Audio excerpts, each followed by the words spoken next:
1700 سے 1800 عیسوی یہ دور باکو کی خانیت اور روسی مداخلت کا تھا۔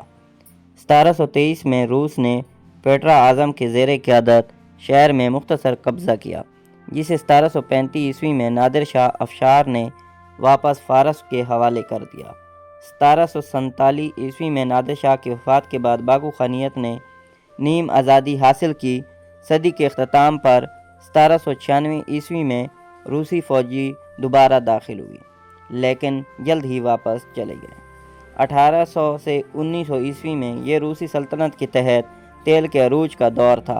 1806 عیسوی میں روس نے شہر پر حتمی قبضہ کیا اور اسے اپنی سلطنت میں شامل کر لیا۔ 1870 عیسوی کی دہائی سے جدید تیل کی صنعت کا آغاز ہوا، جس نے باکو کو دنیا کا سب سے بڑے تیل پیدا کرنے والے مرکز میں سے ایک بنا دیا۔ یہاں نوبل اور روٹس چائلڈ جیسی عالمی کمپنیاں آئیں۔ 1918 عیسوی میں روسی انقلاب کے بعد باکو ایک مختصر عرصے کے لیے آزاد جمہوریہ آذربائیجان کا دارالحکومت رہا۔ 1991 عیسوی سے 1920 عیسوی میں سوویت یونین کی سرخ فوج نے شہر پر دوبارہ قبضہ کر لیا اور یہ سوویت یونین کے اندر آذربائیجان سول سوشلسٹ ریپبلک کا دارالحکومت بن گیا۔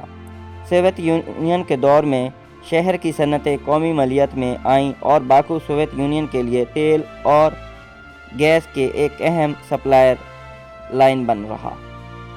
1991 عیسوی سے 2025 عیسوی سوویت یونین کے انہدام کے بعد 1991 عیسوی میں باکو نے دوبارہ آزادی جمہوریت آذربائیجان کے دارالحکومت کی حیثیت سے حاصل کی۔ تیل اور گیس کی آمدنی سے شہر میں بڑے پیمانے پر جدید ترقی ہوئی۔